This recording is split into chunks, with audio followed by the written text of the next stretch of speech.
Gagasan itu asupan pokok demokrasi berkualitas. Gagasan mesti dipertarungkan.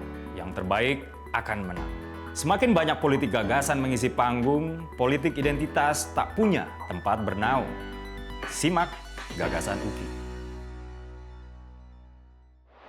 Assalamualaikum warahmatullahi wabarakatuh. Salam sejahtera untuk kita semua. Om Swastiastu, Namo Buddhaya, salam kebajikan. Teman-teman, pada Rabu 21 Juni 2023 kemarin, Partai Solidaritas Indonesia secara terang-terangan menantang DPR RI untuk lebih garang lagi. Jangan bisu, jangan seperti kerbau yang dicucuk hidungnya ketika negeri ini sedang heboh soal korupsi.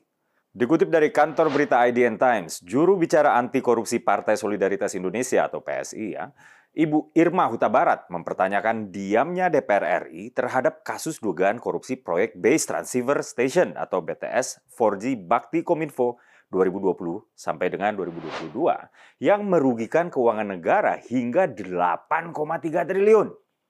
DPR seharusnya ikut bersuara karena besarnya nilai korupsi kasus ini. Nggak tanggung-tanggung, Ibu Irma Huta Barat yang akrab disapa Inang Irma ini bahkan menyebut nama-nama besar di perpolitikan Indonesia dalam narasi tantangannya tadi. Katanya DPR saat ini masih bisu soal kasus korupsi BTS. Belum ada yang ngomong sama sekali, padahal penetapan tersangkanya sudah berjalan 3 minggu. Di Komisi 1 yang menjadi mitra Kominfo ada nama-nama besar seperti Mbak Puan Maharani, Mas Fadli Zon, atau Mas Prananda Paloh, kata Inang kepada wartawan kemarin lusa. Inang Irma mengungkapkan DPR salah satunya berfungsi sebagai fungsi pengawasan. Dan fungsi pengawasan yang dimaksud adalah mengawasi jalannya pelaksanaan APBN.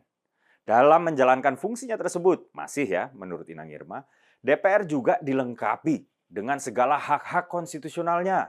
Misalnya hak interpelasi atau hak untuk bertanya, dan hak angket, hak untuk menyelidiki. Kata Inang Irma, ada apa ini?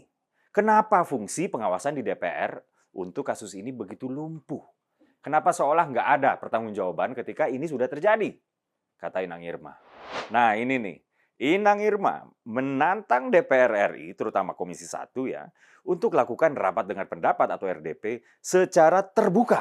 Disaksikan langsung oleh rakyat dan Inang Irma sendiri bersama partainya yaitu PSI berjanji akan mengawal bahkan datang duduk di kursi tribun ruang rapat DPR RI selama rapat berlangsung.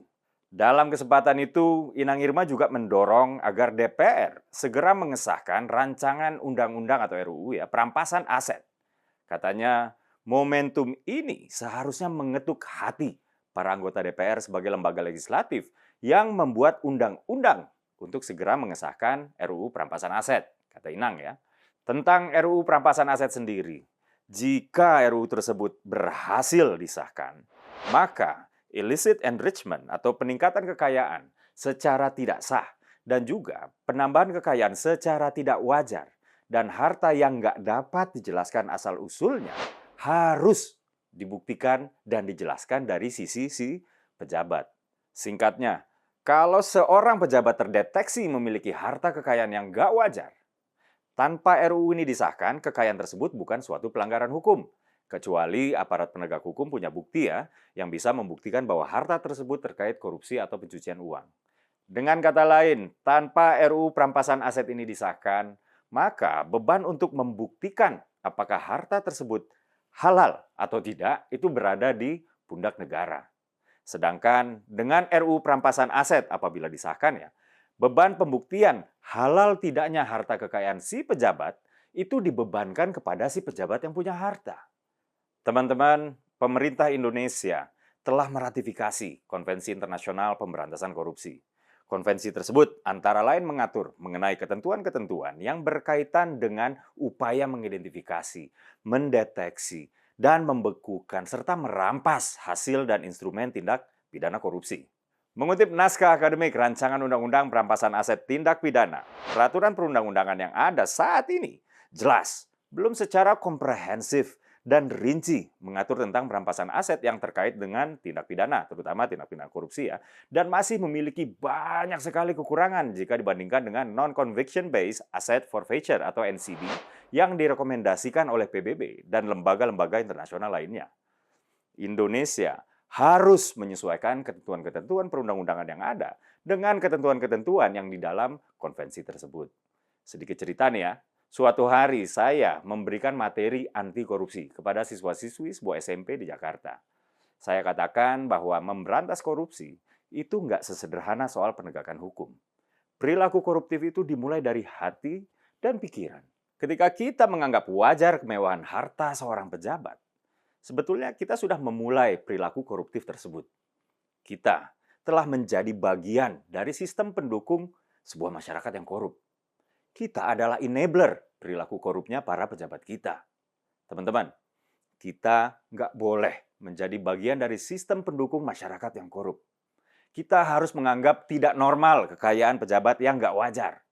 Nah, perlawanan terhadap perilaku koruptif ini mesti didukung oleh instrumen undang-undang. Jadi langkah PSI untuk mendesak DPR RI segera mengesahkan RUU perampasan aset tindak pidana ini, wajib kita dukung, terlepas kita adalah pendukung PSI atau bukan. Dengan adanya undang-undang ini, transparansi tentang kekayaan pejabat negara bukan cuma sekedar pemanis di laman laporan harta kekayaan pejabat negara atau LHKPN ya, tapi betul-betul berfungsi menjadi instrumen pencegahan korupsi. Tapi sayangnya pembahasan RUU ini seperti jalan di tempat. Sudah berkali-kali masuk prolegnas, tapi nggak kunjung jadi undang-undang. Padahal Presiden Jokowi sebagai pengusul RUU ini sudah meminta DPR RI untuk mengesahkan RUU ini. Ada apa ini? Apakah partai-partai di DPR RI takut RUU ini ya apabila menjelma menjadi undang-undang justru akan menjelma menjadi senjata makan tuan buat mereka? Jadi apa yang dicita-citakan oleh PSI ini wajib didukung, yaitu sistem pengawasan parlemen yang efektif dan pengesahan RUU perampasan aset ini. Terlepas teman-teman adalah pendukung PSI atau bukan. Anti korupsi itu bukan isu partisan, dia adalah nilai universal. Saya Dedek Prayudi, wassalamualaikum warahmatullahi wabarakatuh.